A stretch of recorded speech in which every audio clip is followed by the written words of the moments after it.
Waxing On with RJ. This is episode 19. I'm Jake Jackson. This is my brother Rich Jackson.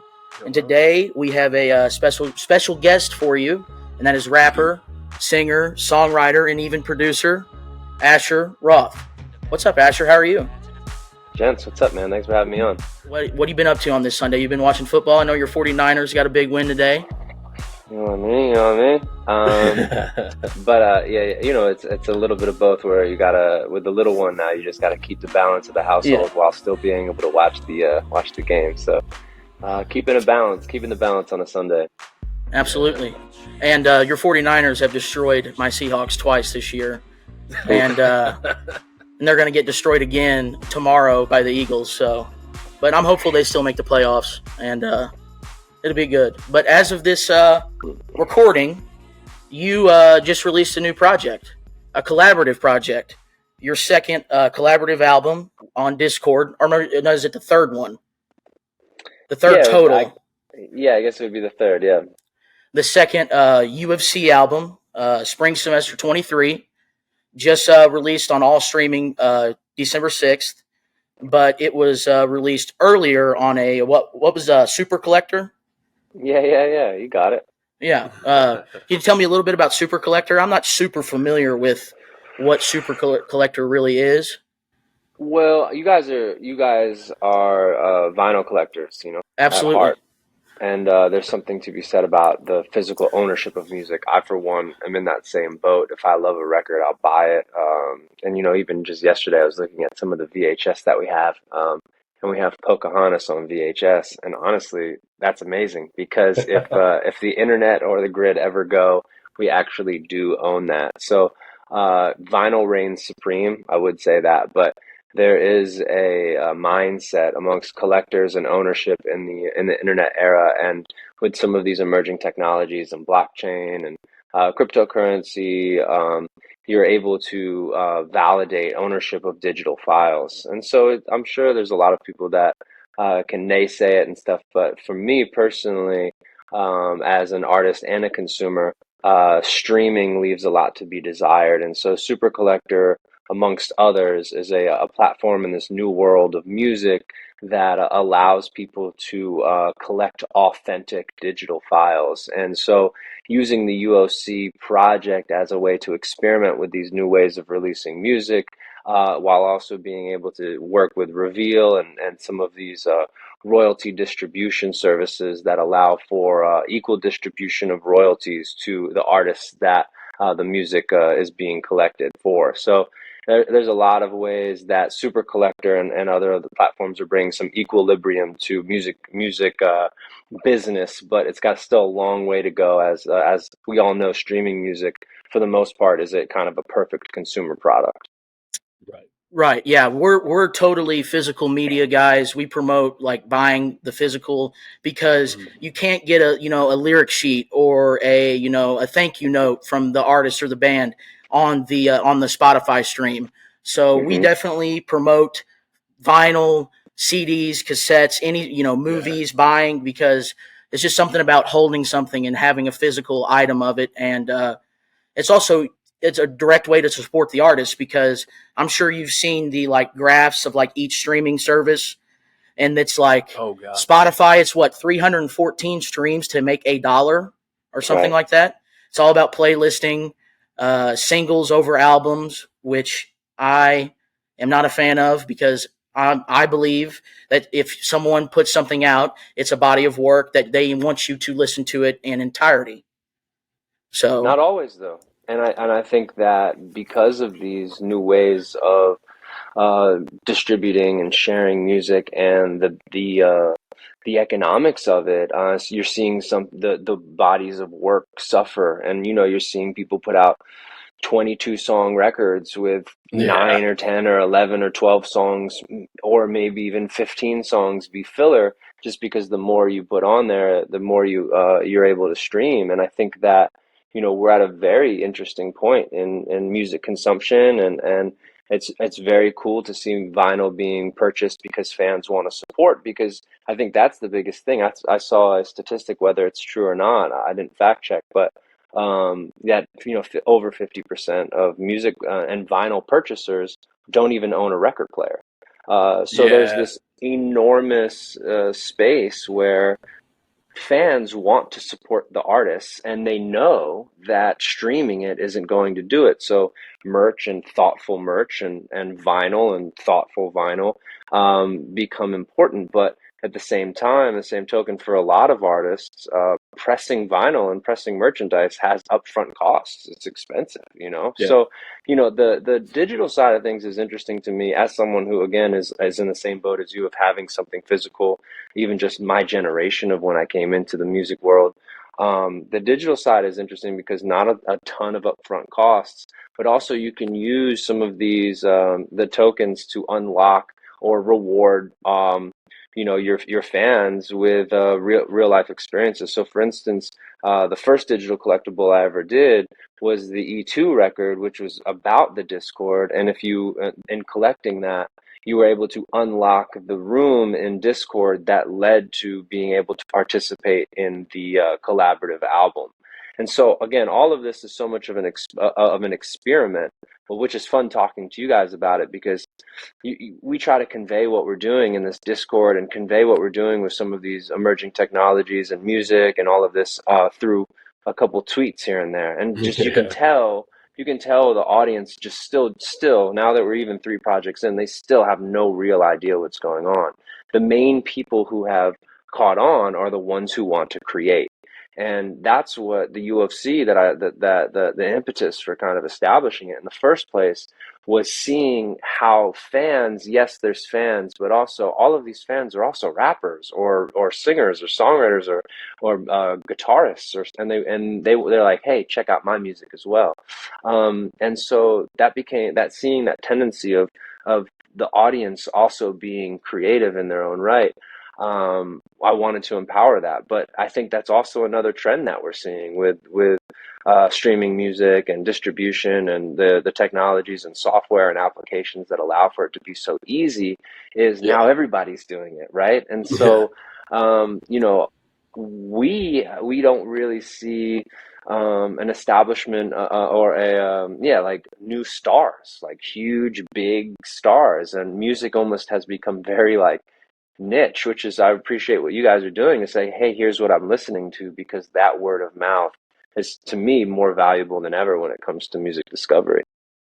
Absolutely. There's nothing better or like cooler when you are with some friends and you're hanging out and you like show each other music and you're like, holy shit, where's this been my whole life? I have never heard this record. We literally record store day a few weeks ago. He bought a record that I've never heard. And I immediately I was like, I have to buy this now. So, you know, that's the thing about music. Own it, physical media, or, you know, the super collector. That is cool as well. But let's actually get into the actual record itself, because I believe there is, 15 different artists and producers on this one? That's right. Yep. That's amazing. Yeah, that's super cool.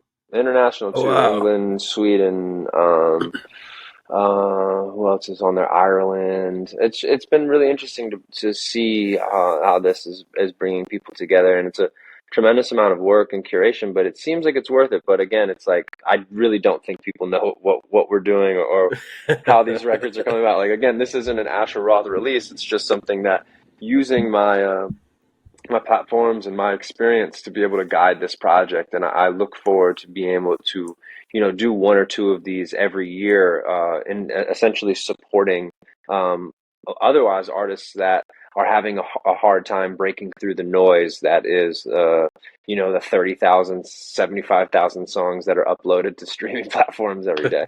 Which is insane to think about. That's crazy. I don't know what the real number is, but it's up there for sure. Yeah, it's like tens of thousands, which I'm like, how is that even possible? Speaking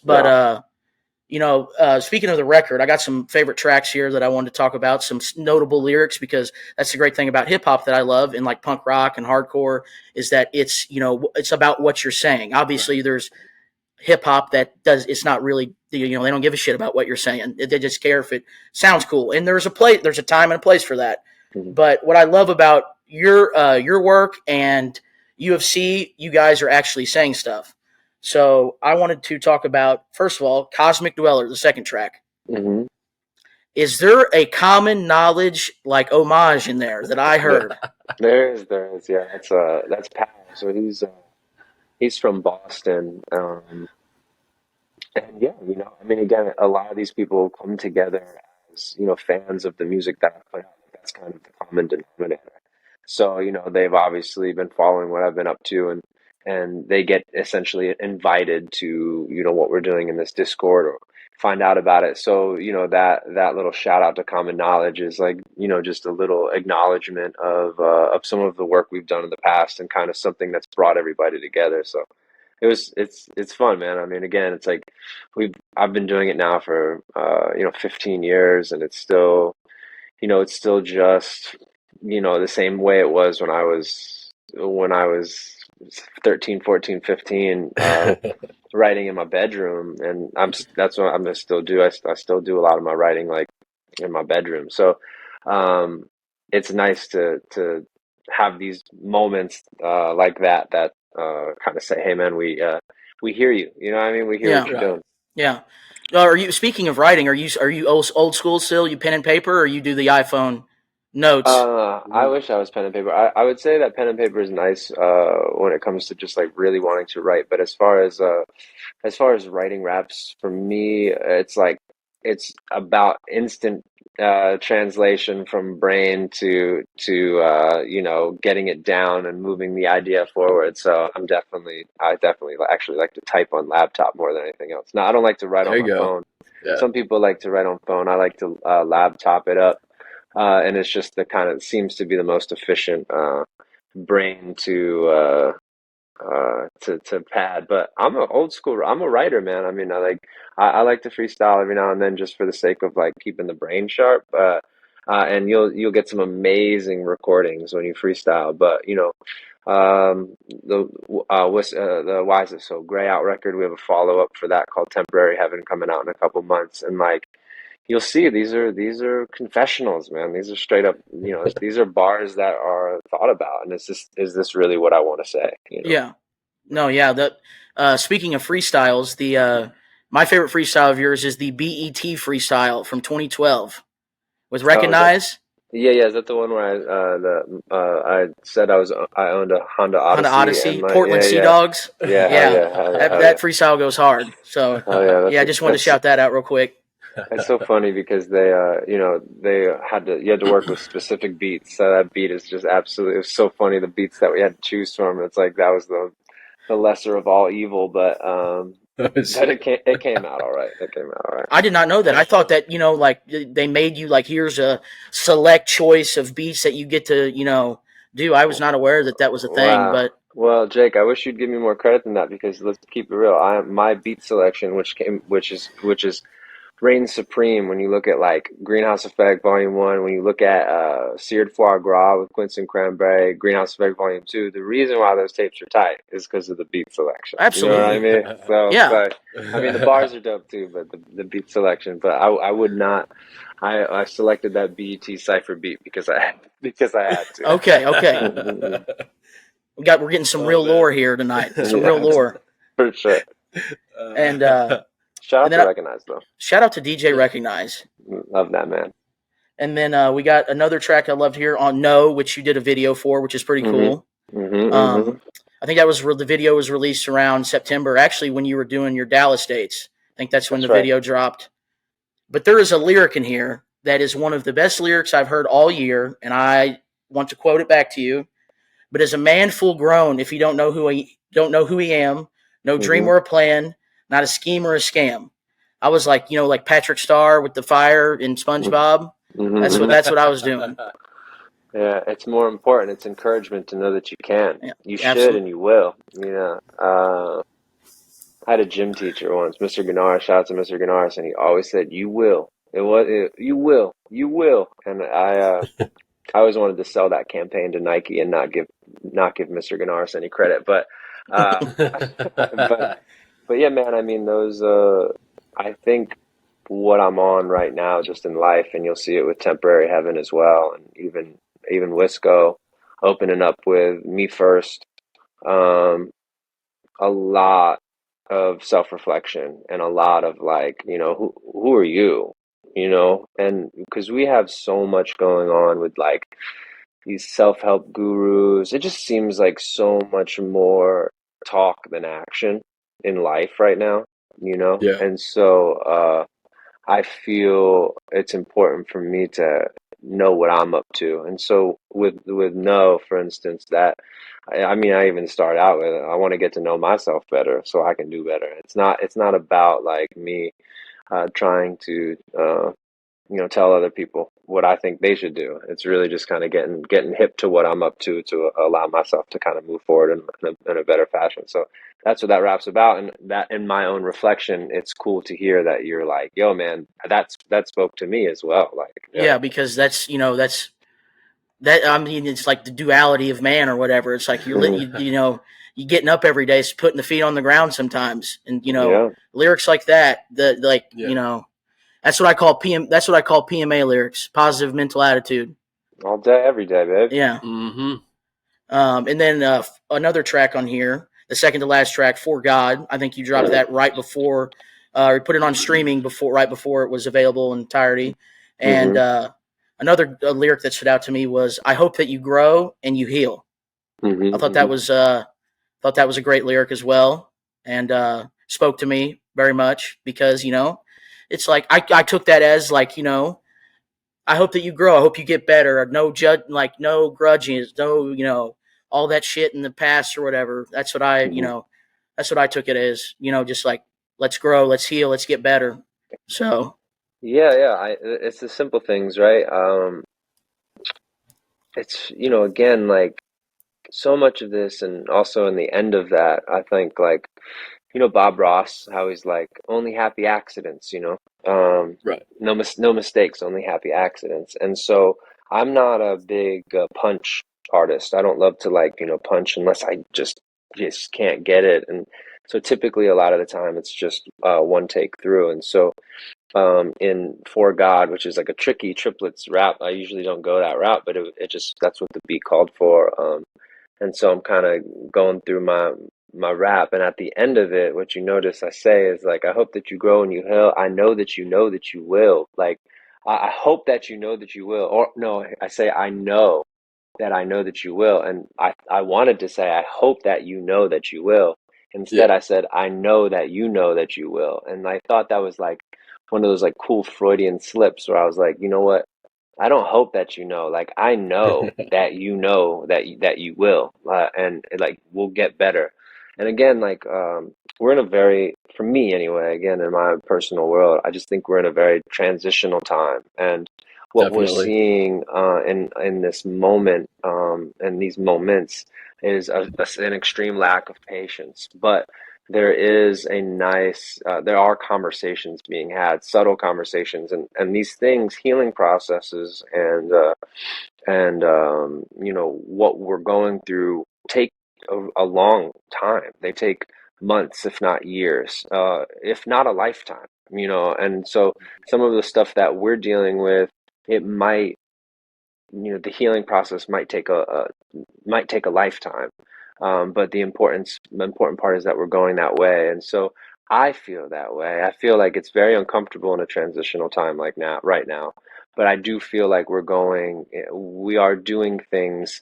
These things are out in the open. People are having certain conversations, and we are looking to ameliorate the problems that we're facing, and we are acknowledging them. So, but it starts with us, right? That's what No and that's what For God are about. Like it's about you, Jake. It's about you, RJ. It's like Yeah.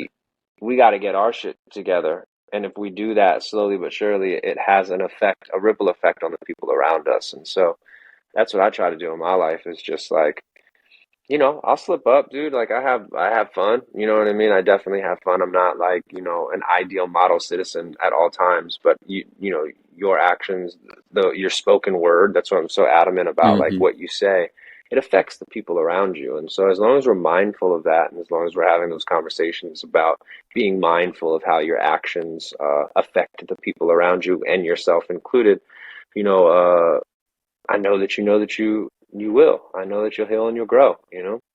I love that. I love that. And then the last track, which also I wanted to say, I think the album is sequenced perfectly.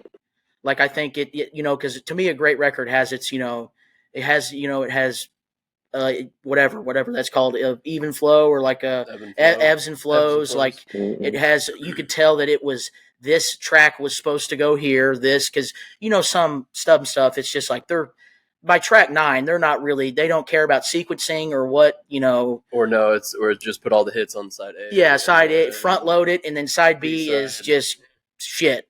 But I think with this, honestly, if it was a vinyl, the second side is what gets me the most. And the last track especially. I just want to smoke my weed or whatever. I just want to, Yeah, the chorus in that I loved, because I thought it was about unity. I thought, to me, it was like using metaphors as to like smoking and stuff, but talking about we're all one strand, we're all one. I thought that was really, really dope. And shout out to whoever was on that. Now that this is released and the fall semester one, I'm gonna have to actually go out and check some of their actual solo work out as well, because I love discovering new artists. Yeah, I mean, that's kind of the point of UFC, but at the same time, it's like, some of these cats aren't even really like, they're not even actively pursuing a career in music, and that's what's nice about these projects, and what's also kind of fun about you being like, man, this is sequenced really nice. Like, again, like the way that these projects are made we have these, we lay out a week, you know, fall semester, we had 2 week blocks, and then spring semester, we're like, hey, we can condense this. And so we'll do every week, producers will put a beat into a folder, essentially, like a chat room. And then we go through as artists, rappers, we go through those beats, and then we submit our takes over these beats that producers, and then as a community we all vote on them, so we vote on our favorite ones and all of this. So it's amazing that through that process, where there was no thought of sonic continuity, there's all different producers that don't know each other. All of these things are happening. And so, that's kind of where I came in, as far as just curation, executive production, so to speak, of like, some stuff that did win higher votes. You have to say, hey, guys, I'm going to actually veto this just for the sake of the project. I want to make sure that it sounds like an album as a whole. But the process is so unorthodox, and it's all digital collaboration with people who don't know each other. And so it's amazing that both times, fall semester and spring semester, we've been able to get these cohesive bodies of work, which is just like, people can't even achieve a cohesive body of work when they sit in the studio with one producer for 6 months. Yeah. So we're pretty thrilled with how they're turning out. And again, it's just a little like fun experiment. So I appreciate you even giving the UFC stuff a spin, because it's really just about the possibilities and potential. That's what those projects are about. It's about look what we're capable of doing, and so it's just a fun little project as I get older, to be able to help other people get their yayas out, is what I like to say. Yeah, and that's like the Discord, because I follow the Discord, and I get in there from time to time, and it's just like everybody's interactive. It's like, it's super cool. It's it's without a doubt the Discord server that I'm in the most, and the one that I chat in the most. And because everybody's posting, like, they'll post like if they're having a drink, or like raps, or like there'll be guys playing guitar, all kinds of. It's like thing. It's just like it's like a hangout, it's like going to Denny's after a show, but Yeah. So that's a greater thing compared to a lot of the hateful shit that goes on. Oh yeah, like getting on like Reddit and shit, and talking about like, like reading reviews. Like I can't stand like major publications like bashing something like an artist from someone who's never made a record, never wrote a song, never tried to pick up an instrument, never sang, never rapped. Like there's things I don't like. There's things we don't like musically, but I will never publicly bash an artist ever, because I have never tried to write a song, or even thought about, I played bass a little bit, but it wasn't like, I wasn't good. So I try not to, bash things. So Sure.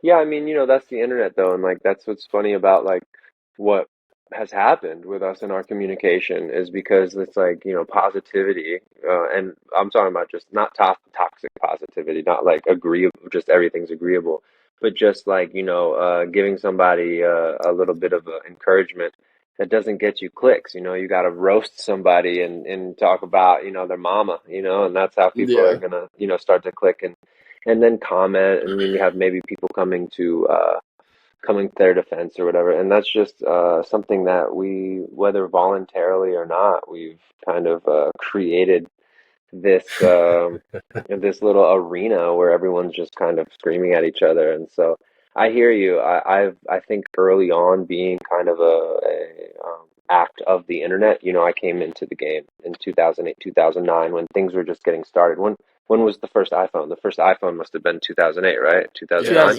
Yeah. 2008. Yeah, because I remember I got the 3G when it first came out. Like I found it out in my garage the other You day. know what It's I just mean? And it's wild, man.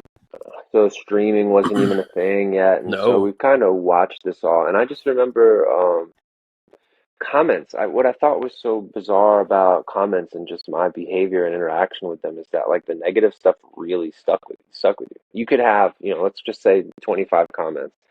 24 of them are like, "Yo, this is so tight," and then one person would be like, "Corny," you know, you're just like, and it just like that sticks with you, you know. And so I'm not sure what it is about, you know, the negativity that you know that is such a it's attractive for a lot of people, and you see how people gossip about other people. You know, they talk about other people, and even I just mean in real life, people get together at a bar and they gossip about, you know, so and so.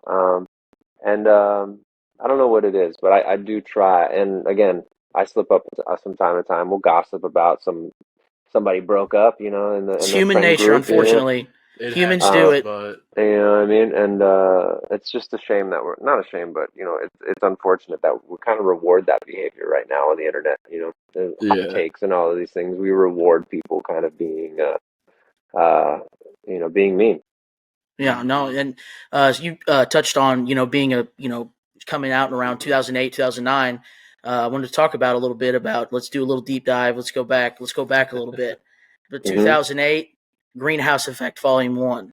What I Mhm. mean, you were to me, for me, like there was a few artists that when because I was 12 or 13 when I first discovered who you were. Sleep in the Bread Isle was out, Greenhouse was out, and it was like there was a few artists of the internet that used the internet to their advantage that I'm still love to this day. I would put you on that list. Uh, I mean, Mike Posner to me because he Mm. did the mixtape thing as well, and Mhm. he played it. Well, he went to Duke and he played like college shows and stuff Mm. early Mhm. on before like and put his stuff out on like MySpace.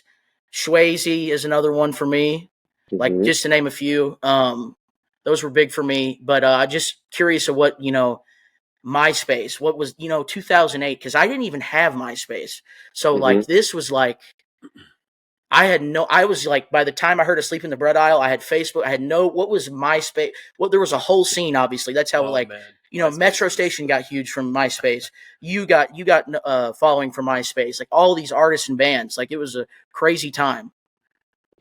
Yeah, again, like what's cool about that time frame is it wasn't as fragmented. Like it was kind of there was hmm only MySpace, you know what I mean, Yeah. from a social standpoint. There was, you know, Friendster and different things like that. So, you know, MySpace was just what was kind of given to us. The other really cool thing about MySpace was that it had us coding. You had to like code a little bit and Yeah.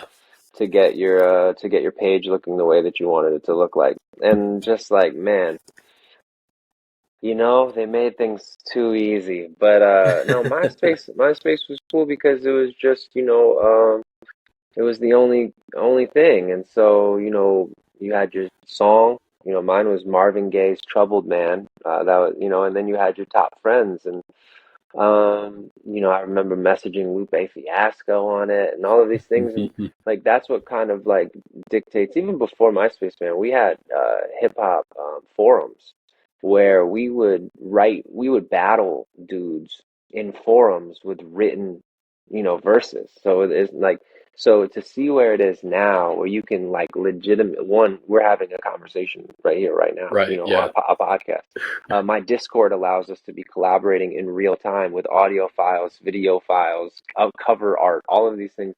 We can do it all in a matter of minutes, really. So it's come such a long way just in my lifetime. And, you know, MySpace specifically was just like, you know, the first touch point of this is what I like, what do you like, Yeah.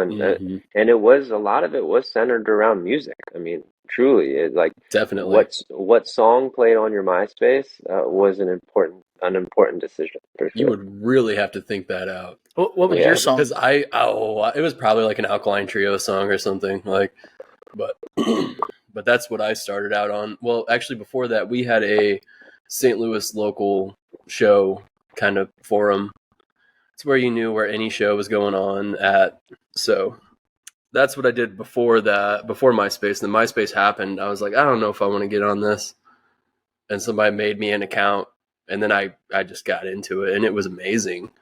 It was really cool. Like, you'd find out yeah, about all kinds of music because we didn't have Spotify where you have music being fed to you. yep. Like you could And you could really, personalize it. It was yeah, sick. Like you could really you could go to someone's page and it would just look amazing. And yeah. yeah, And you, And then, the Greenhouse Effect, he had obviously the iconic Roth Boys video, which I watched hmm again last night and still love to this day. I was it's just great. curious about that video. Like, this is going to be 16 years old next year. What are your thoughts on the first Greenhouse Effect to this day? The early days. Pretty sure Akon was in the video. Like, I Hmm. recently heard an interview with Scooter saying that like the Greenhouse Effect was named after like a basement you guys like Hmm. recorded in and like smoked a lot of weed in or whatever. So Yeah, Atlanta, man. That's the Greenhouse Effect Volume One is all Atlanta. But again, like much like MySpace era, just in general, no one has any idea what they're doing, and so I'm always been, and this is probably the trouble. What people would if they checked out my career, or this happens in sports a lot of the time too, is like I'm kind of a tweener. You know what I mean? Like I'm a tweener when it comes from a generational standpoint. We got in when record deals were changing. So my record deal was a little bit more of the traditional one rather than more of a more independent one.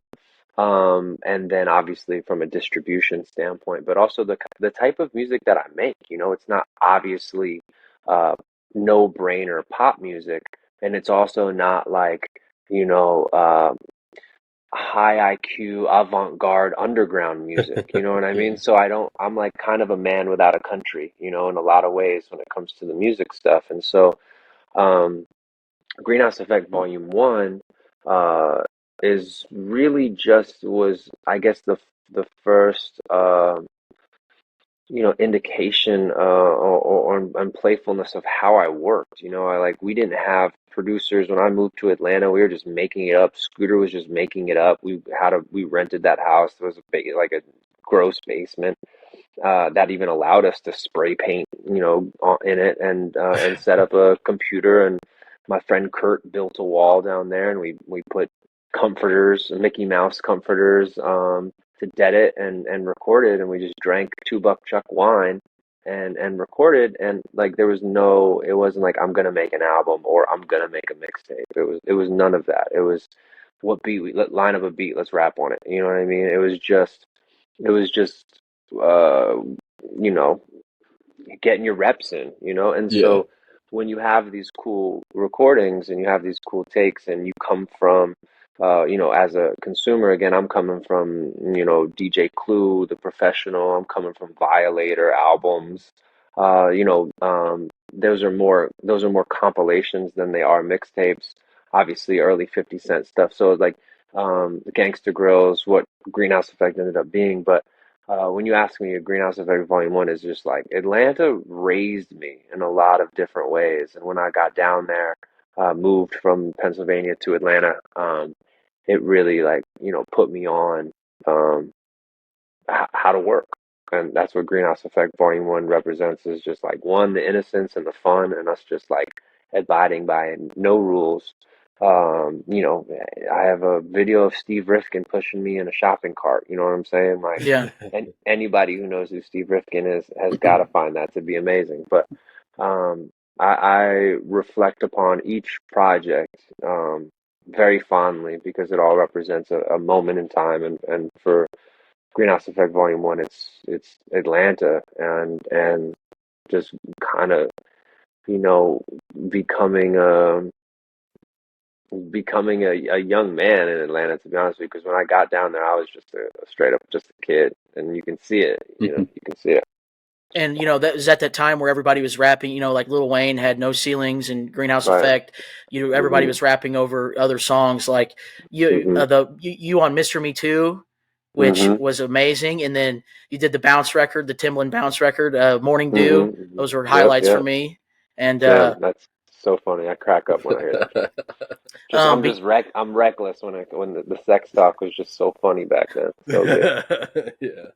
But that Bounce record's hard. That was one of the first CDs that shot Timbaland, because like my first hip hop was like, Timbaland, Pharrell, like all like Clips, like those are still like up there for me. Like I everything that they do, I'm listening to this day. And hopefully this conversation manifests a Clips reunion, because I know they just did a show and they just did an interview. So hopefully we get a Clips album next year. So it's got to be close, right? It's got to be close.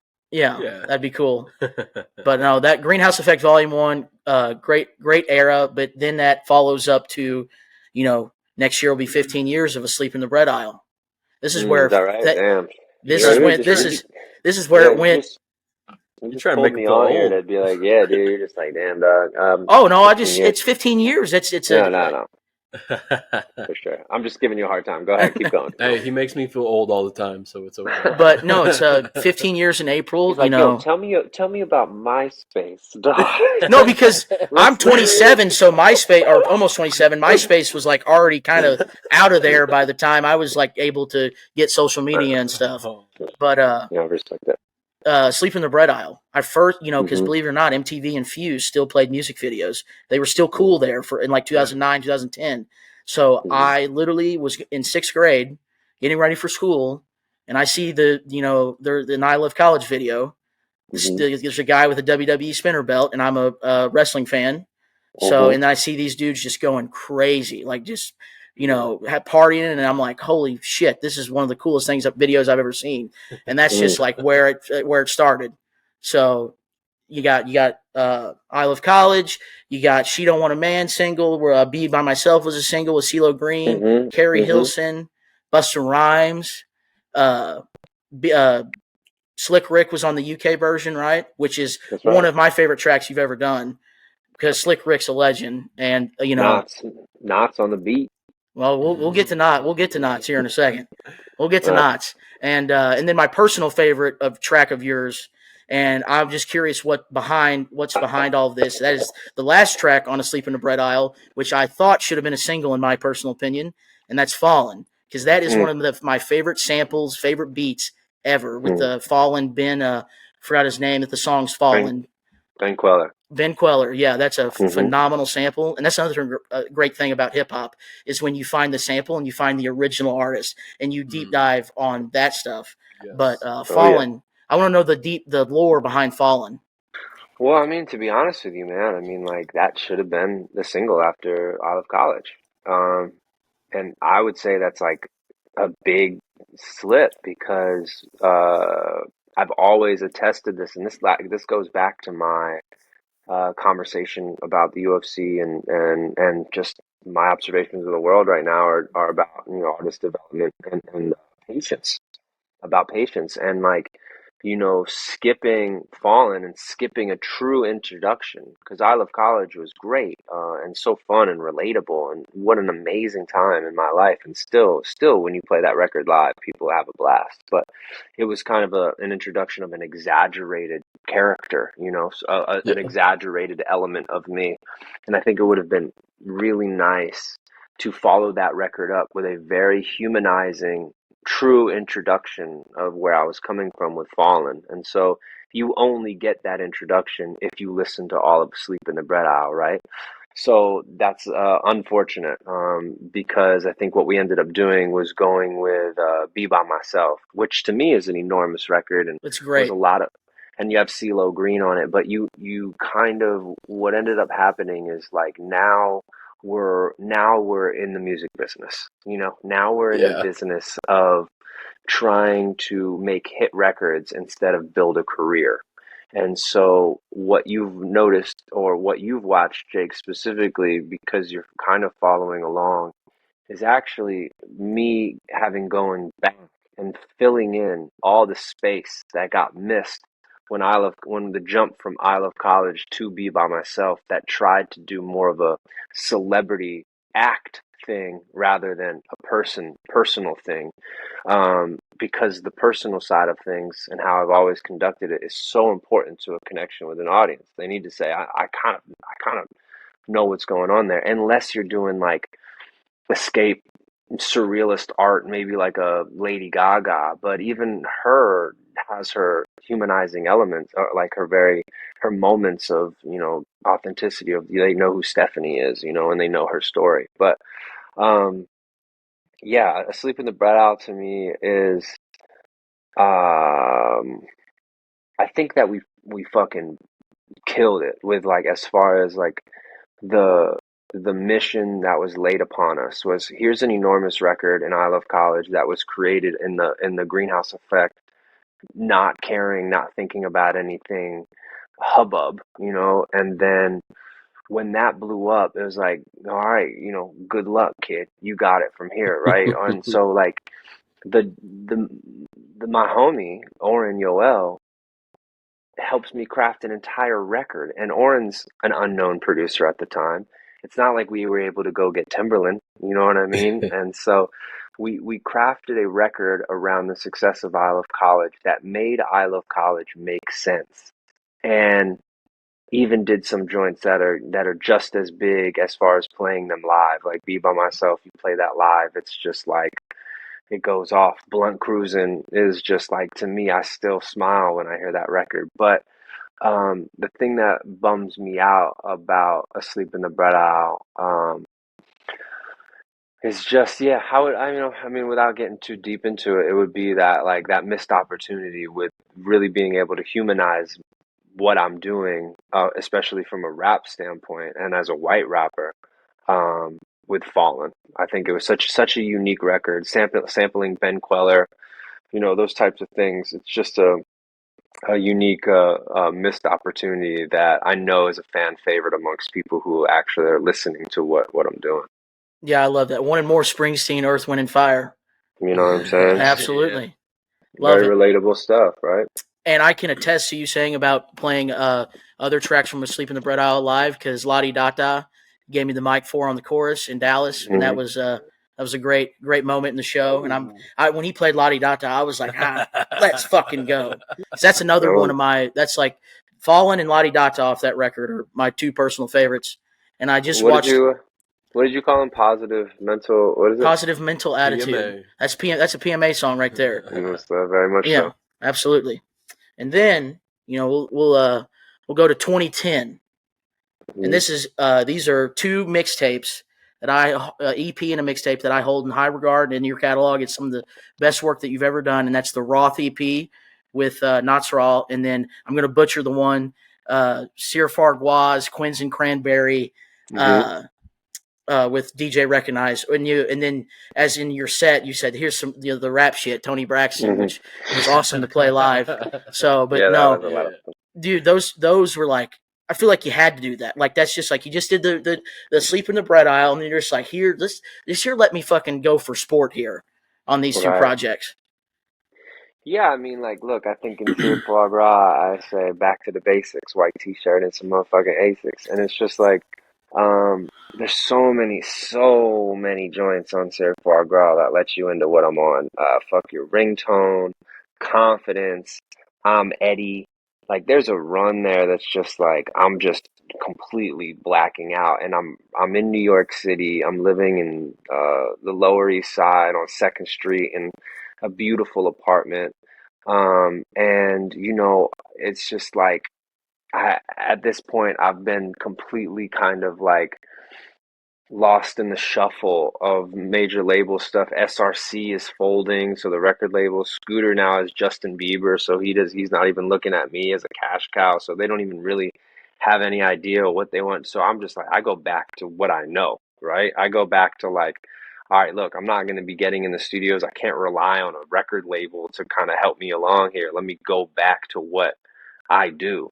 And that was Seared Foie Gras, and that was Roth. And so it's again these moments like why I guess I'm maybe probably here for 15 years is because like after Asleep in the Bread Aisle and seeing what the conversations were, which you can hear those conversations are trash minutes, fuck your ringtone. These are those conversations of like, you're in the music business and I'm so devoted to the power of a spoken word. Like I don't want to record songs that mean nothing and perform them for the rest of my life. I just don't get it. It sounds like that trade for monetary freedom, financial freedom, sounds like a curse to me. It doesn't sound healthy in any way, shape, or form. And so Seared Foie Gras and Roth in 2010 in general, that year is such an important year for me as an artist because I'm like, that's when I that's when I went independent. And like it doesn't show up on the Wikipedias of the world and it doesn't show up on the stat sheet, but that's when I knew that I was on my own. And so very, very interesting time for me coming off tour with Blink 182. Hell yeah. And like when I got home from that tour, everything was different. Like I had no real record label support. Management had moved on, and to focused really on like big money music stuff. And here I was trying to make like you know uh full rap, good rap shit, like contributing rap music. And it was just like it felt like nobody had time for that. And I think you can probably walk me through the timeline, Jake. I hope, because I feel like this timeline, people give me a hard time like, oh, actually, where'd you go, you fell off. But I'm like, dude, I'm pretty sure I've released something every Every year. year. Maybe Yeah. maybe not a full body project, maybe not an album, but there'll be at least 5 or 6 singles with videos and stuff like that, presentations every year. And so we Mhm. can walk through it. But 2010, man, that's when I kind of picked myself off the floor, because that Asleep in the Bread House stuff, that wasn't perfect. That again, like it was like kind of a straw man situation where you had this huge record in I Love College, but like was just that it felt like this could be totally off, but it just felt like there were no organs to that person that was being presented. It was just like, yo, come funnel this beer. And that's fun and all. Trust me, I'm here for that. But you need to have the full scope. You need to be able to be, especially in entertainment, to me anyway, you need to be able to work with many more colors. Otherwise, you're gonna go and you're gonna be unhappy. You're gonna have a bad time. You're gonna have a bad time. If you You're French fry gonna, when you're supposed to pizza, you're gonna have a bad time. yeah. Yeah. But no, those two, like, they're SoundCloud only, and like Hmm. I'm telling you, if you have never checked those out, anybody that's listening on Twitch right now, do yourself a favor. If you love rap, if you love bars, if you love just great production, because Knots Raw, you had Pharrell on that one, you had Travis Barker did the drums on the Sour Patch Hmm. Kids remix, you had the Hmm. Fuck the Money with B.O.B., like Tony, Hmm. Hot Wangs, That's like all these all right, goat man. tracks. But Yeah. then we get to Yeah, Seared Foie 2011. Gras. Seared Foie Gras is where it's at. Anyway, go ahead. I'm really curious to see what you dug up here. Oh no, it's a deep dive. We're a deep dive here because I feel Uh, like your whole catalog needs to be represented Yeah. because that's love, man. it has something for everybody. You have obviously the I Love College, the fun stuff, and then you Mhm. have Tony Braxton. You have Mhm. we'll get to it here in a bit. Flowers on the Weekend. Like there's Mhm. something for everyone. Yes. That's the Mhm. bet to me that my favorite artists and bands they offer something for everyone. It's tough though, right? Like, not to bring politics into it, because either way, but that's what makes the like conservatives so successful, right? They're just like conservatives are just like they don't have something for everyone. They're just like, yo, man, we were fucking guns, Yeah, like, and that's what we're going. And Christianity, yeah. And whereas, like, you know, on the other side of it, like, the liberals are trying to appeal to everyone, and it's detrimental for a lot of ways. So it's like, Yes. I do agree that I think it's great that, and that's an element of me. I mean, in high school, I wasn't the coolest kid in school, but I was friends with everybody. You know what I mean? I could move in different friend groups, and that's something that's I've always kind of pride myself on in a lot of ways, is to be adaptable. And but I would say that in a lot of ways, it hasn't helped me in my career in music, being so adaptable and being so diverse in a world where people just want to know exactly what they're getting, like in 8 seconds. And so it's been tricky, but I'm glad you look at it like, yo, this is awesome. Like, this assortment, I never know what I'm gonna get, because my mentality was, I want to make sure when I'm putting out music, people continue to click on it because they have no idea what it's going to sound like. That to me is awesome.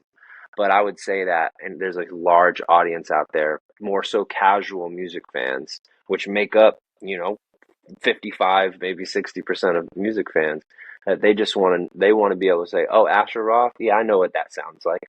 Yeah. I know Oh, what that type of music sounds like.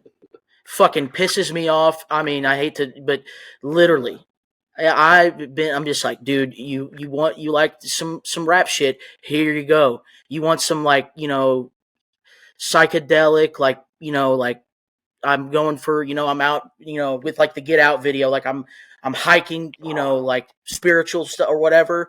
You got that, and then you have the fun shit. I've been waving the ASHER Roth banner since For 2009, years. and I will continue to do so. That's why I'm here with you, dude. That's Yeah. why I'm here with you. Yeah, I appreciate it, You do. Appreciate and you. gets me to my personal favorite project that you've ever done. That's going 2011, Pabst and Mm-hmm. Jazz.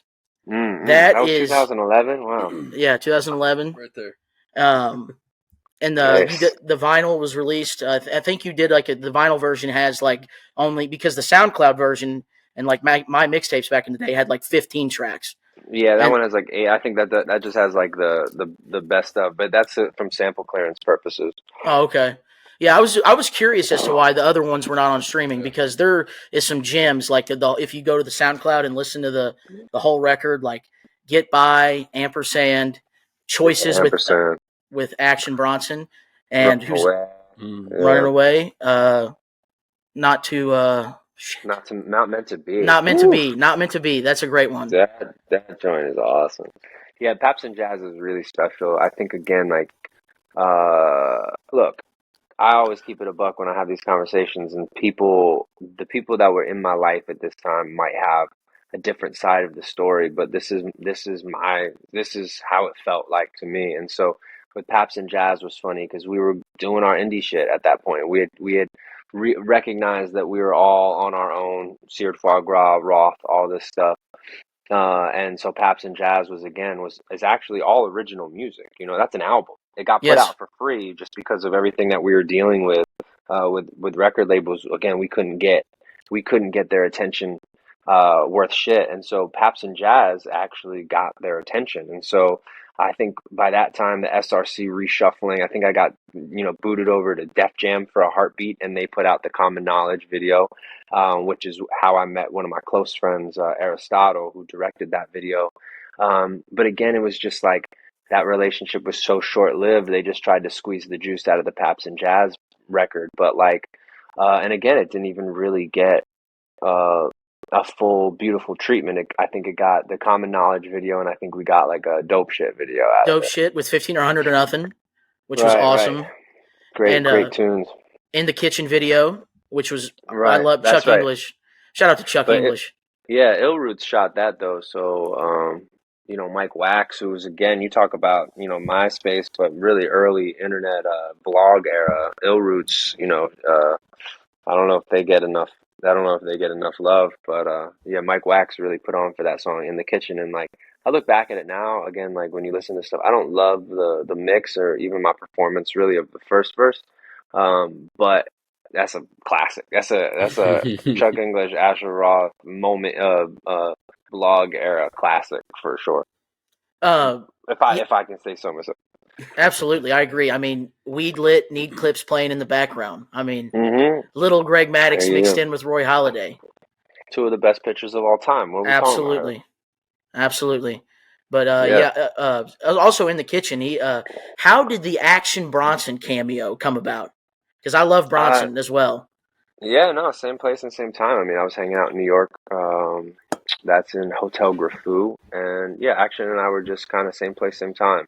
And so he was really starting to make noise, but hadn't become unapproachable yet, you know. And so, um, just came through on the strength on an invite, and I again that those photos that we have of that short cameo in the video, these are iconic moments that like I have these for the rest of my life, regardless of. But that was Pabst and Jazz again, another one of those moments where it's just like so amazing. JP and Rich, really big shout out to JP Keller. Um, of Blended Babies, because we were just hanging and we would make all these joints, and like those joints like Common Knowledge and at Truth Studios in LA, shout out to Nick Brenton, like people would hear that stuff and get inspired, and that's when Chuck was like, yo, let's go, and we make a joint in the kitchen, and so Dope Shit was actually on a similar time of grind, with a similar studio sessions. But just the professional side of things, and again, all these experiences that led me to where I am now, like we just couldn't find a home for any of it. And then you can correct me if I'm wrong, but we don't need to get off Paps and Jazz, but if you want to talk about it, but 2012 was Grind, right? I thought Grind was 2010, but I could be Oh, wrong. you're I you could be you would. wrong. Oh. I thought Paps and Jazz was 2013, so you're so okay, then that would make sense. But yeah, that would make sense because 2010 and then 2011, 2010 Grind came out on like Republic. Like, so I'm just getting tossed around under the Universal umbrella after the SRC stuff folds. And so I don't even think people really know that that side of it. Like, it was just like, oh, ASHER, just was not in the spotlight anymore, or like didn't want to be in the spotlight or anything like that. Like, I've always wanted to speak to as many people as I could possibly speak to. You know what I mean? Who doesn't, right? Right. You just want to do it like in an honest way, And I just like even early on, I felt like numbers were gamed. I felt like, you just didn't know who your audience really was. And so all of that really led to, I just didn't like the fact that so much of what I was experiencing, it was just undermining your accomplishments. You didn't know what to be proud of, Hmm.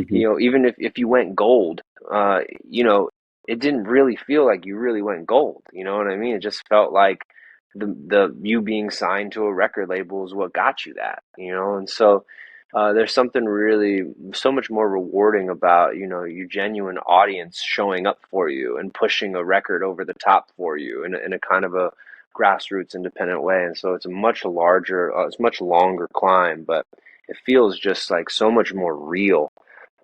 But yeah, Paps and Jazz is, I think that was kind of my last like hurrah trying to make it work within the major label system where it just wasn't working, and so I think after that project in 2011, 2012 is when I started to kind of just like figure out legally how to just let me go. You know what I mean? Right.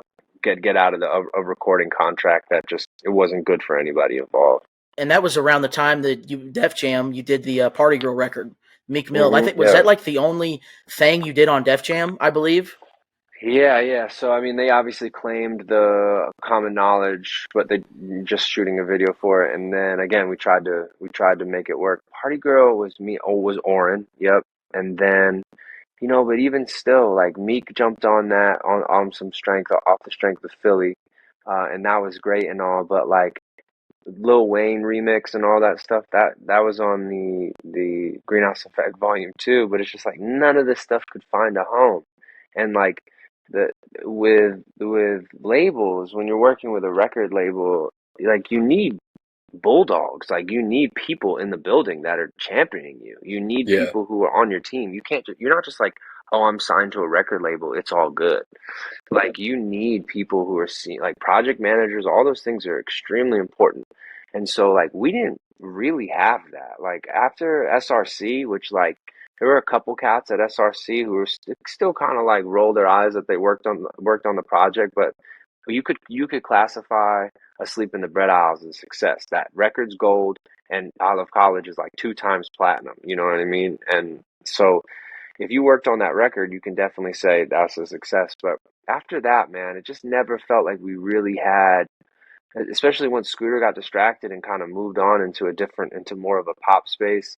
We just never had anybody that was like, yo, this is important. You need to be focusing on this project. And so much of it was just like, you know, it almost feel like the kind of an analogy that comes to mind is like the life of Pi, where you're just on an open ocean with a fucking tiger, and I think actually Life of Pi it's like not they're not it's actually people, but you're just it's like survival, man, and I just like at this point in my career I just want to like almost pat myself on my back for just like staying persistent and keep going, because I think a lot of people in the position that I was put in would have just said, I'm done. Yeah. I'm not going to do this anymore. This is like they would get like kind of like woe is me.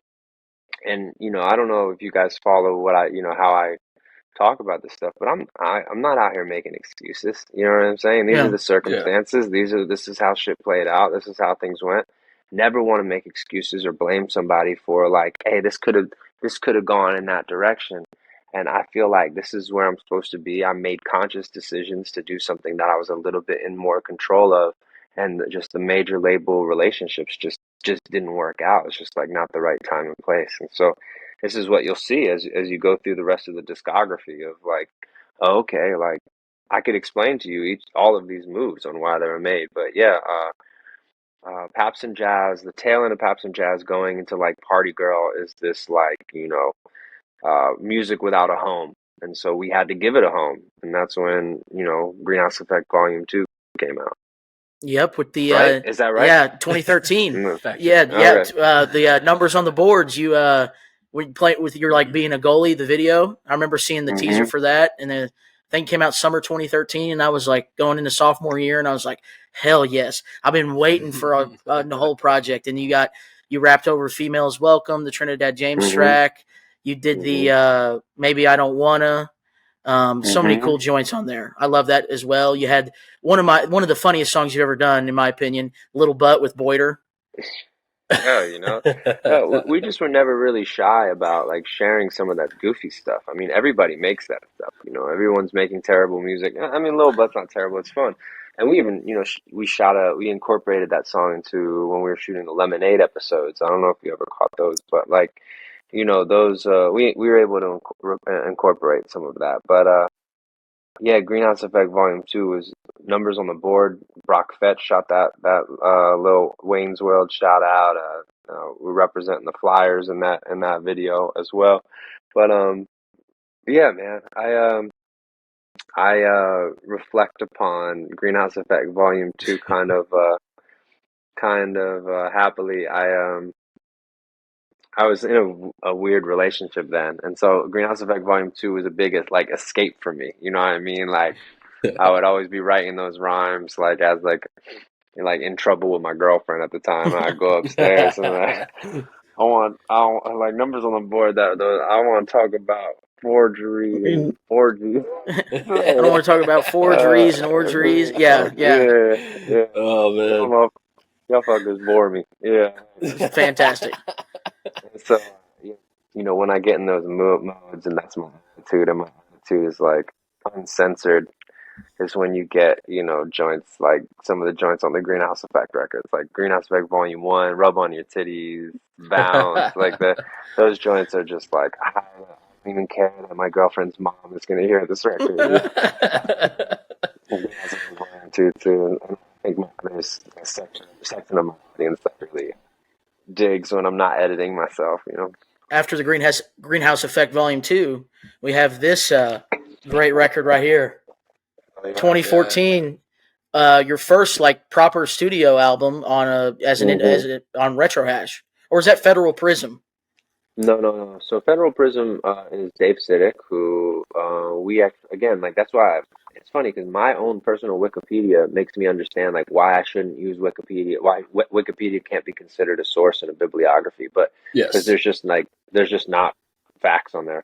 But we did release Apples and Bananas, that Dave Sidik remixed, and that was out on Federal Prism. But Retro Hash was an independent record through just my own doing. But we had I forget who helped us distribute it. Gosh, it's slipping my mind right now. Hailfire? No, Pale that's my LLC. That Oh, okay. yeah. Gosh, they're still around. They're still around. It's like but it's a distribution company that helped us with distribution. But as far as like getting all that stuff together. What a record again. That was Blended Babies again. So that's when like we're just starting to settle in and start to move away from the boisterous mixtape stuff, because you'll see so like but with the exception of Roth, I think Roth was like a pretty intentional, not directed rap world, like a little world that we put together. But Greenhouse Effect Volume 1, Asleep in the Bread House, Seared Foie Gras, Pabst and Jazz, and Greenhouse Effect Volume 2 are all pretty bright. They're all pretty like ASHER forward. And Retro Hash is when we kind of like things start to get a little bit dirtier sonically, and like where it would actually sound pretty incredible on vinyl. Like Retro Oh Hash yeah. to me, and I would say Retro Hash and Flowers on the Weekend are the two mandatory vinyl records in the Asher Roth discography that one should have, because again, like in a lot of ways, I'm an internet artist, so I wasn't even thinking of recording like that. But Retro Hash is I would say the project for me that like put me on to making music. Yeah. I wasn't really making music before that. I was just rapping. And Retro Hash is when I started like writing songs, challenging myself as a songwriter, um, and challenging myself to like really start to bring in other influences outside of this. Hey, I'm a really good rapper, and so a pillar for sure. Retro Hash in a lot of ways. Not only have I just continued to use that anagram, but Retro Hash when I kind of like, it's Asher Roth but scrambled up, and I've been using that for a while because it represents so much of like, when I started to step away from just like party, party, party, party, party, party, and let's scramble it up, let's mix it up a little bit, and so that's what Retro Hash, you know, represents in a lot of ways. I agree. The Fast Life video, the Be Right video, Hmm. those are some of my favorite videos you've ever done, because like that's Amazing. like take the magic box, the magic box. We are very Could you lucky. imagine if we did that with TikTok? See, we did all this. We didn't have Oh TikTok. man. Yeah. Yeah. We didn't. Totally different story. Totally different. It's just a different beast. So that was that was fun because again, like I feel like everybody has their cameras out all the time, and so when we were shooting that in downtown LA, people didn't know what was going on, and so I think we got a lot of like authentic reactions in that video. Whereas nowadays, everyone's filming Yeah. everything, everyone's doing like some type of stunt. Yeah, like the first person that took the box or took the note out of the box was like, uh, do I have to? And you're like, it's up to you, man. You don't have to. Because he Yeah, did not want for, to at first, and then he was for like, sure. "Well, shit, I oughta," And He came if back. that happened to me on the side of I would have been like, Joseph Gordon-Levitt in 500 Days of Summer when he's "You Make My Dreams" is playing, and he's walking through. If I got a note like that in the day or something, that would make my day, because Yeah, it's just a reminder. It What is is. it? PMA, right? PMA, PMA, baby. positive mental attitude. Yeah. Hmm. Absolutely. Retro Hash, great record, incredible like guitar like leads on there as well. I did the Blended Agreed. Babies they played guitar on that, right? Oh yeah, yeah. JP is really talented cat, you know, and we spent a lot of time together just hanging out. So we got to know each other really well. And, you know, there's a certain sadness to JP as a person, you know, respectfully. He's a very empowering person, but there's a certain sadness to him as well. And so, you know, what I was going through personally, he was the perfect person to be with around that time because he would be able to help me kind of communicate just you know where I was lost in a lot of ways, you know. I was finalizing coming to an end of I didn't know at the time, but getting out of Los Angeles, you know, I was in LA, which I think lent itself to some of the sounds. I mean, parties at the disco. Um, on the first song on that album is you know, kind of has a West Coast drive, you know, driver, rider music to it. And so, but yeah, it's like, you know, hanging out with Blended Babies, and genuinely being friends with Rich and JP, really made that record special because it wasn't like, you know, you go into a studio with a producer and hope that you make something. It was just like us hanging out, recording, and then we would look back and say, we've got a bunch of joints here. And to be honest with you, like that's pretty much how I've made music since then.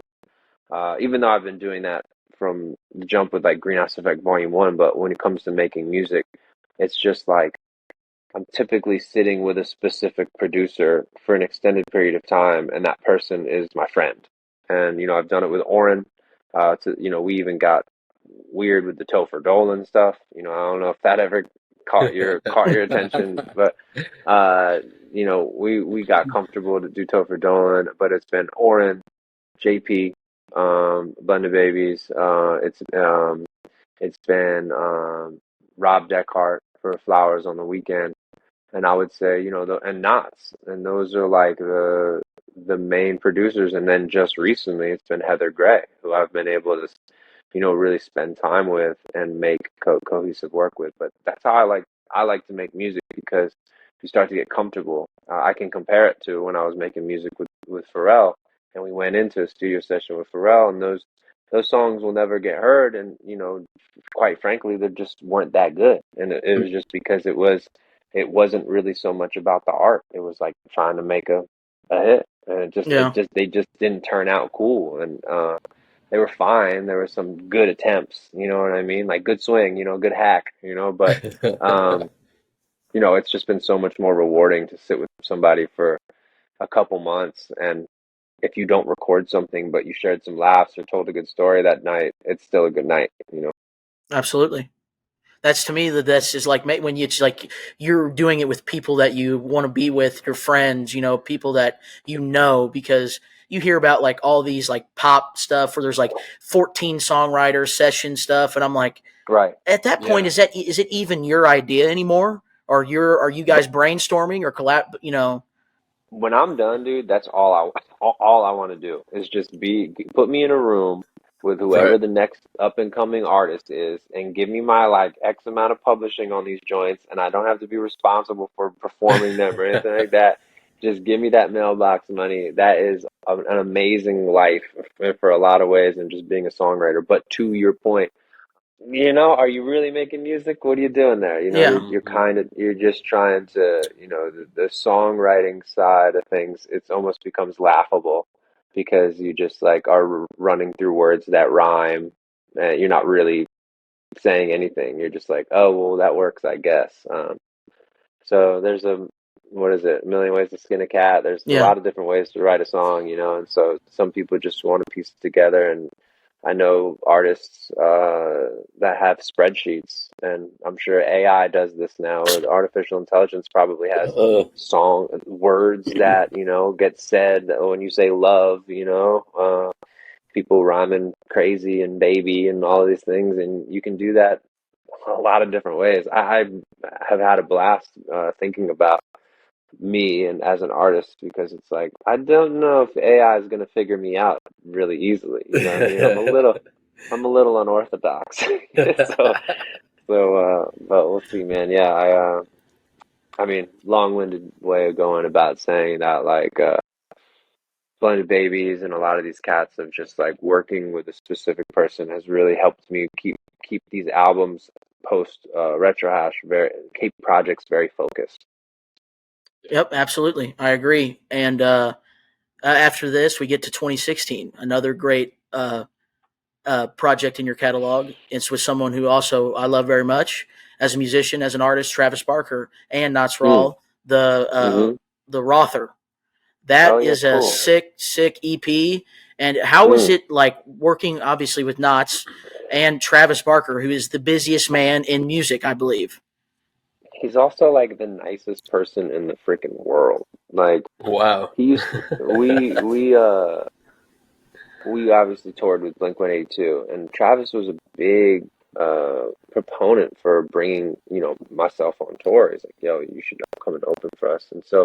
And he would like hang and watch the show side stage and just like so engaged and so like welcoming. And then obviously from there, we, kept in touch, essentially. And then obviously, Knots and him started working, and obviously my connection with Knots with the Roth record. And so it just made sense to do Rawther with Travis doing all the drums. And then we shot that really cool kind of GoPro joint, which again is Aristotle, who I met in if you're keeping up, I met him in the Def Jam, Yep. era, and he stayed a close friend, and so we were able to do that really cool three color GoPro shoot for Rawther. But yeah, just again, man, you really do form relationships in music, and if you're not super overly self-obsessed and you do care about other people, you can nurture those relationships and continue to make music as you go. So um, Rawther with Travis and Knots is just like a celebration of just like homies.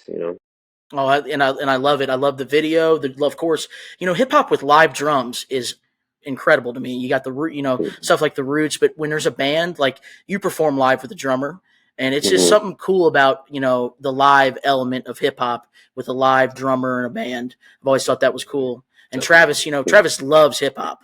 Like he's Oh yeah. always, so it's very cool to see him do that, and I love that project.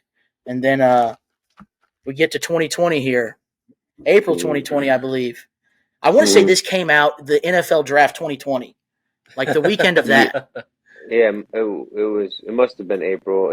It has been because I usually drop my projects in April. So dude, that record's so special to me, and it's so funny because Pitchfork decided to just roast it for no reason. And like again, like I caught just strays. I'm not on a label. I don't have a publicist. I don't have a manager. You know what I mean? Like Right. none of it. So they literally just decided, oh, we're gonna wake up and we're just gonna roast ASHER for just harmlessly making music with his friends. But it was amazing in a lot of ways because that's free publicity. And again, I don't have a publicist. I think paying or not really, I don't really have 15, 20, 25, $35,000 for publicity. You know what I mean? So um, you know that was so weird to wake up to that. And the thing that was a drag, really, again, I think I had mentioned this about like comments, when the negative comments stick with you. But when I read that review, the thing that bummed me out about it is that none of it was true. It's like there was no honest critique. Like you, as an artist, and someone who, like you had mentioned, Jake, like you can't really knock people who put stuff out into the world. Like, cool. And as somebody who does, like you have honest critiques of yourself. I'll listen to something and go, that is not my best shit. I definitely, blah, blah, blah. And I'm listening to this, reading this critique that got sent to me, and I'm just like, none of this is good. This isn't an honest critique at all. I don't personally agree with any of this. So it just felt like a hit piece to me, on what feels like to me um, a big moment in my discography of one going home again, working with an unknown producer. It's not like Rob's out here producing for everybody. Like the risks that I take to go and uh, allow essentially producers to really introduce themselves on records, through my lyrics is like, something that don't do all the time. They play the safe card. They go get Timberland. You know what I mean? Whatever Yeah, you want to say. Yeah.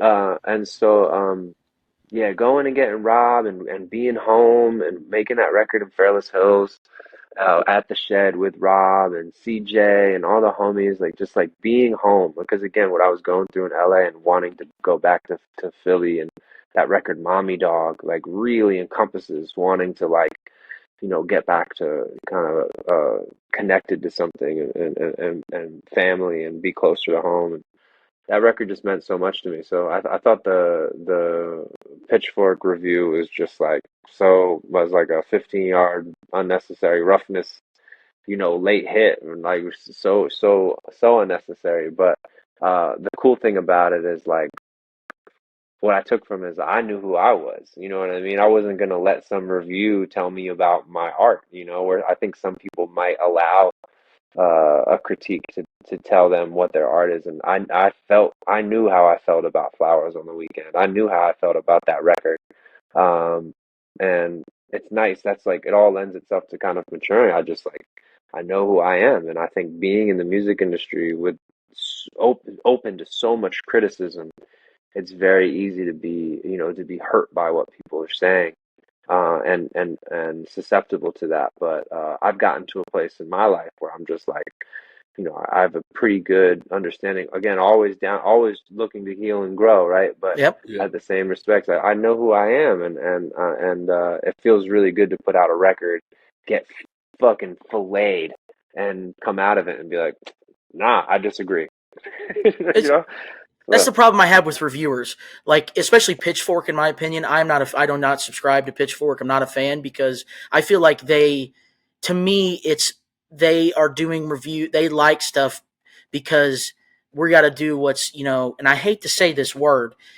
To me, Pitchfork is a lot of hipster shit, and Yeah. it's like you got to be like you gotta like this, you have to like this, and to me, those type of publications are like you gotta like this artist, you gotta like this band, blah blah blah. This over here sucks, without even mhm. knowing or listening or knowing the story behind it. And places like Pitchfork, I've never been a huge fan of Yeah, in I general. haven't looked at Pitchfork in probably I well over 5 years. I could care less of what they have to say about things. Like not just because Yeah. of a negative review they gave on your album, but just it's I want to find out for myself. I want to judge it myself. I don't want some keyboard warrior telling me if I should listen to this album or not. Like, Yeah, I mean, look, my experience with it early on was, you from a publicity standpoint, when we were working with a publicist, you wanted to go after reviews, right? And people would review your record, and a lot of the time, again, when I was talking about the record label type situation, kind of undermining your accomplishments, was, in a lot of ways, you could just relationships would get you a favorable review. They yeah, might not even necessarily like your record, but maybe they're friends with your publicist or friends with somebody at the label, and they go, "Cool, I'll give you guys a 3.5, whatever, whatever." Um, but again, I'm a tweener, dude. Like I'm not like a virtuoso. I'm not. I don't have the vocabulary of Aesop Rock. I'm not like an underground, before the internet type shit. So Pitchfork has never liked me. And I'm the perfect act for them to just like put on a dartboard and just yeah, throw yeah, darts at. So I think when I was younger, I was a little bit bummed out. You want people to like you, but as I got older, I just kind of understand what that whole world is, and it didn't really affect me. The first time it kind of like bummed me out, but also that record I agree with, outside of I forget who the homie was that reviewed it. But he just said Lark on my go kart felt like a bunch of jokes that missed or something like that. And I was like, I don't know, Lark on my go kart was pretty fun. You know what I mean? It was pretty fun. Maybe you might just be taking yourself a little too seriously. But other than that, I kind of agree. I don't think that record was perfect by any stretch of the imagination. But Flowers on the Weekend, Rob. You can say whatever you want about me, but Rob is so talented. When you talk about tweeners, he is not. That dude is like a multi instrumentalist. Just like genius. One of probably the most impressive person I've ever made music with, and just does it such on his terms at his house in Fairless Hills, and like there's just not a bad word you can really say about him. It's just that he doesn't put out more music. And so, you know, that's where I kind of just, that's where you lose me when you say, and the drums clank or something. I was like, all right, dude, you know, Yeah, this is just a hit piece at this point, yeah. you know? And to add to your point about Rob, he those Shed performances were amazing, and he brought out the talk box. The talk Oh, box. He went Roger style. He went total he's just, Roger and had the like Thriller glove in the bass. Like very talented, very talented. Love those absolutely. live videos. It's a little late for you, so sorry for keeping you long. But well, let's get to the EP that you did last year. Hmm. Why is it so gray out with Heather Gray? Hmm. Love Yeah, yeah, this. Love this EP. Love the teammates video. You went back to your old baseball field, more in that's right. Morrisville, and you had the Hmm. second appearance of the Spam hat, Right, which I right. Yeah, love the yeah. Spam hat. But What, yeah, what was the first appearance? When was Hunted. Spam in the first? I did in the Hunted video. You Oh, have the Spam hat. mm, Yeah. there you go, there you go. Yeah, I gotta retire it now. I didn't know I made two appearances. Now it's got to be gone. Oh, the Spam hat's legendary. And no, I'm just kidding. But yeah, why is it so great? So, you know what I'm saying? And like, Yeah. pandemic really shifted gears as far as digital collaboration. And so I actually met Heather Gray while working on Greenhouse Effect Volume 3.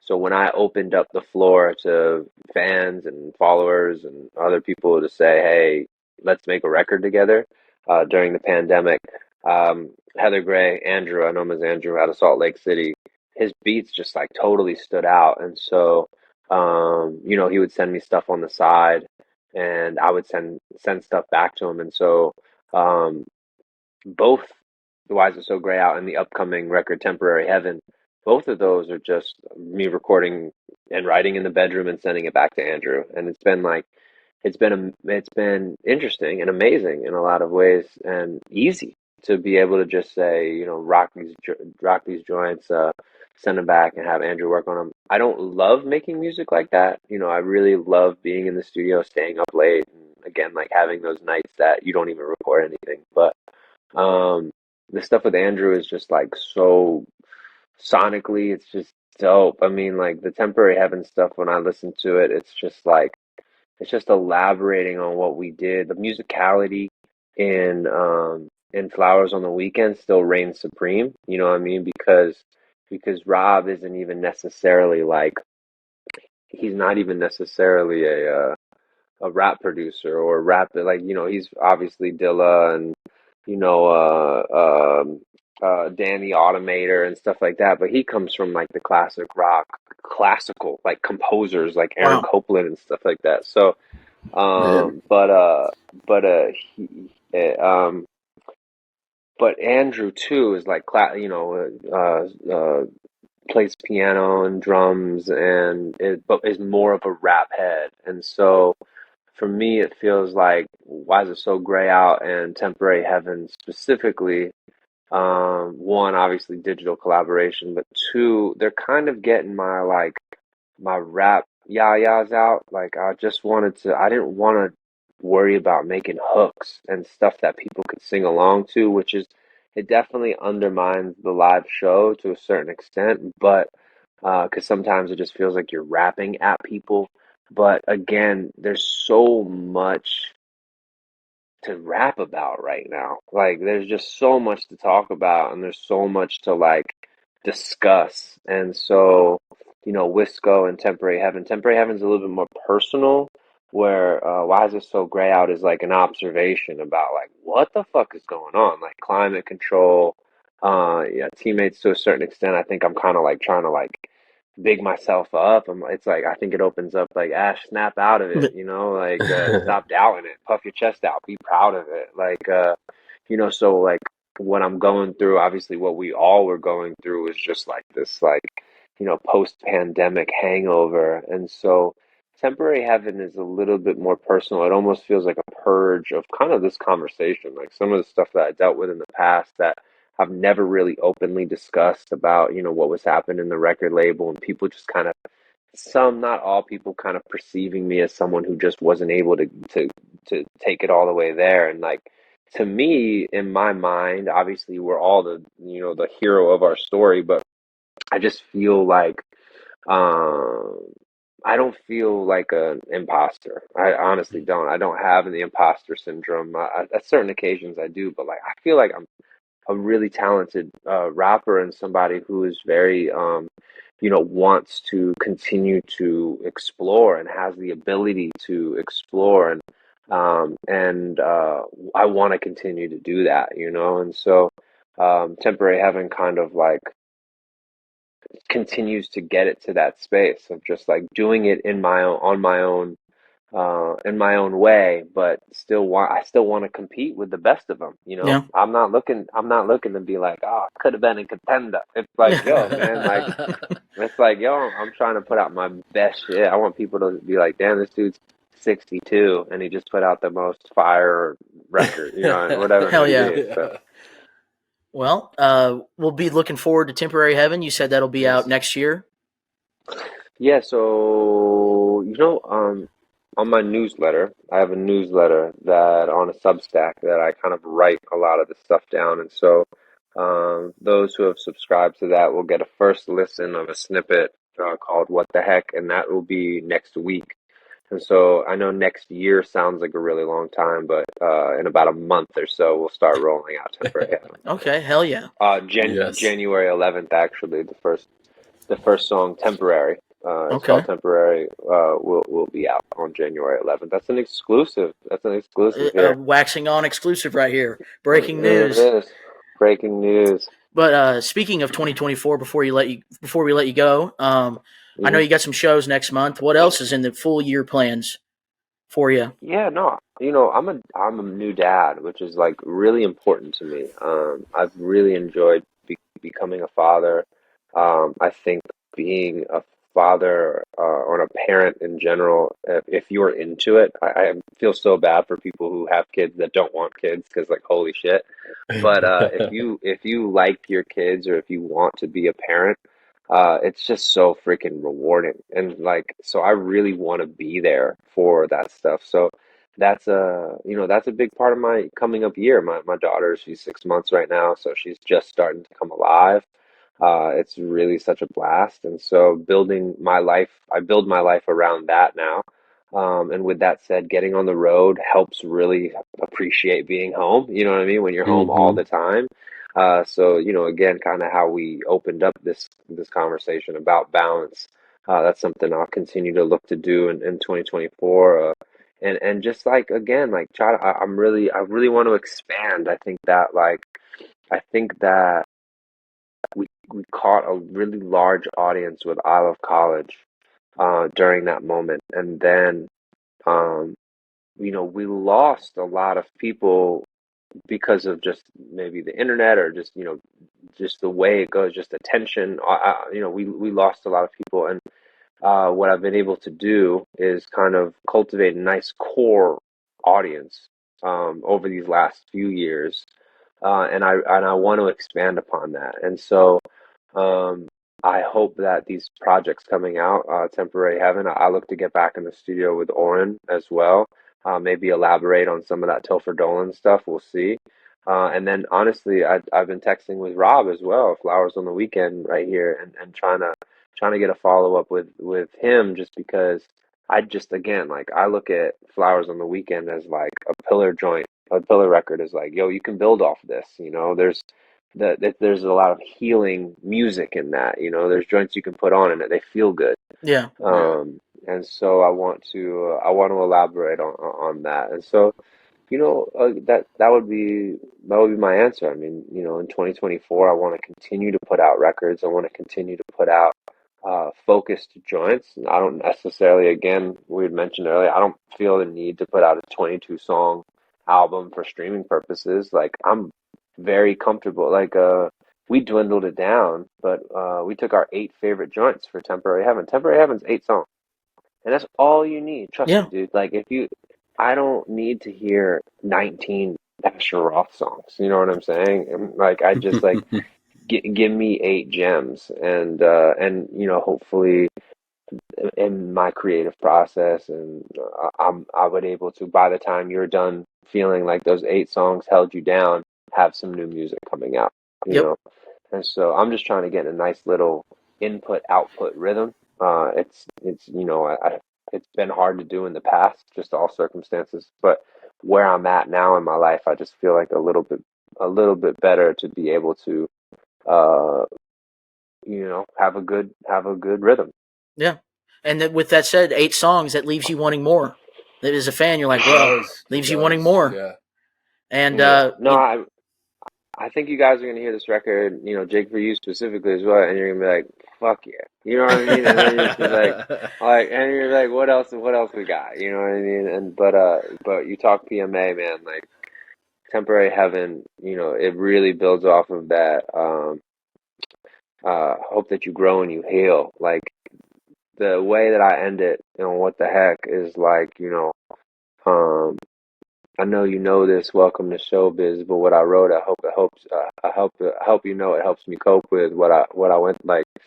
I don't remember right off top, but it's like it's I'm getting this stuff out, so I cope with something that I wasn't able to in the past because I didn't want to make excuses, man. I didn't want to look around and be like, oh man, it's this person's fault that yeah. And so like I was able to digest and work with all of this stuff, and Temporary Heaven is like my acceptance of everything that was and now is. And I think a lot of my audience would even agree. Like I Love College put me in a really tough position. It just put me in a really tough place to navigate from, because it was either one, you go and you stay on the radio and try to make hits for as long as you make hits. But if you're not on the radio, you're not popping. Just know Mm-hmm. that. You know what I mean? So you got to keep making joints, or you start over. And like, to be honest with you, I had to start over, And I feel like if I had to, you know, circle a point on the map on where I really started over, I would say it's that Retro Hash album in 2000, 15? Yep. I would agree. And like you've made like a nice you've built an audience that actually cares and wants to hear what you're saying. Because sometimes a lot of the top 40 stuff, it's like they don't know anything about, they don't know their backstory, they don't know, what or anything like that. So, I like the approach of like, kind of DIY, building it, starting local, because I know you've talked about you moved back to Philadelphia, starting local, building something there, then, get new people. Mm-hmm. Yeah.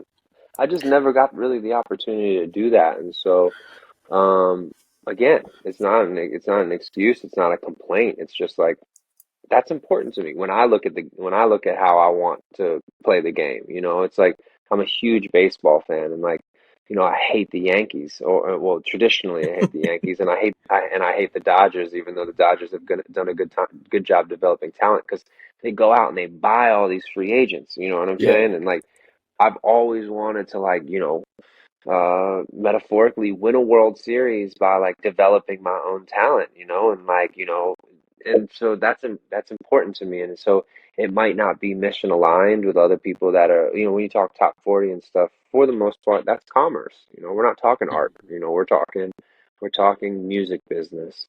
And I think that when I was in it, and I still am, I do want to make a living and provide for my family and myself off of music. But so you do have there are certain realities to it. Um, but yeah, I just wanted to do it in an honest way, and that was always important to me. So we'll see if it works. I mean, again, I'm here with you guys, and you just walked me through my discography, so somebody's paying attention. You Absolutely. know We're what I paying mean? attention. Yeah. We're paying Yeah. attention. So like, it's like that's an absolute luxury, and so hopefully this conversation, and if we share it, and a couple other people get interested and start following along, it's now my job becomes keeping people interested. So Right. I'm confident enough in my abilities as a storyteller and a rapper, and an artist to be able to keep the journey going for as long as people want to stay on it. Okay. All right. Hell yeah. Yeah. Looking forward to it. And I got one last question for you before we go. Um, I traveled to Dallas to see you, and we're in Missouri. That's right, which was Mhm. incredible. I love road tripping to shows. I've done it for 10 years since I was 16. But going to Dallas was incredible. Never been to Texas before, so like me and some friends got an Airbnb. We saw you. We saw Tony Woods, the comedian, later that weekend. Like, made a whole weekend out of it. It was great. But for if you're doing any summer or fall shows, we need to get you to St. Louis, and we'll bring the people. We'll bring the I would people. love that. We will. We have some friends in St. Louis for sure. I went there not too long ago. Somebody reached out from St. Louis, Danny Kurth, who was doing a kind of a suicide awareness a documentary about his buddy, and he was just reached out to me, and kind of a cold call, and I was intrigued by what he'd put together, so I came out for their video, their debut of the movie that they actually shot, and so I would love to get back out to St. Louis, and when I was there, I had a really nice time, and so I think it's not too far. Because we have a Denver date coming on, and so I was talking like Denver's in the middle of nowhere, like not middle of nowhere, but smack dab in the middle of the country. Right. And so, it would be nice to start go east and come back over to you guys in St. Louis. So, it's not out of the question at all. I'll circle that on the map, and I'll let the homies know, like, we've got friends in St. Louis. Absolutely. Hell yeah. Good time. We'll show you a good time. And with that being said, thank you for coming to talk to us. Yes. And you have anything else you would like to say to the people out there? Anything to plug? No. I honestly just I appreciate you guys even taking the time to give artists like myself an opportunity to talk about these things, and then and supporting us. Obviously, it feels good to be supported. But if anybody wants to follow along in what we're doing, obviously the Discord is probably the best place to do that on the daily. And then on retrohash.com, you can find that Substack. The Substack is the newsletter that really kind of is more for people who like to read stuff. Not everybody likes to read. But for those who like to read little newsletters, they're no more than like 5-minute reads. That's probably where it gets a little bit more personal as well. So those are probably the coolest, more original ways to stay in touch of what's been up is Discord. That's kind of daily, and then the newsletter is probably every other week. So that's what I'm up to. But stay in touch, man. I appreciate you, and I'll see you guys in St. Louis. Absolutely, sounds good. Thanks, Asher. We'll see you down the road. Peace, y'all.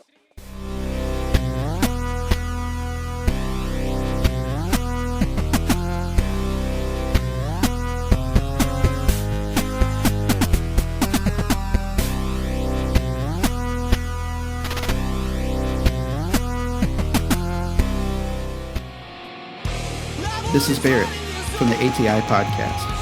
Each week, Josh and I discuss current events, pop culture, music, TV, movies, politics, sports. Nothing is out of bounds. You can also tune in to learn about rising artists, small businesses. Whether it's music, graphic design, filmmaking, or even a brick-and-mortar mom-and-pop shop, we will be spotlighting folks and their endeavors. Listen to us on Spotify, Apple Podcasts, Google Podcasts, Amazon Music, Anchor, or anywhere you enjoy your podcasts. Just search ATI Podcast. We would like to thank you for your continued support, and as always, please stay safe out there.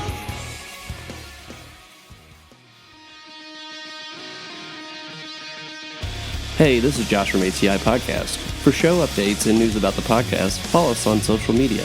You can follow us on Facebook at facebook.com/ATI Podcast 22, on Twitter at podcast_ATI, on Instagram at the ATI Podcast, on TikTok at ATI Podcast. DMs are always welcome.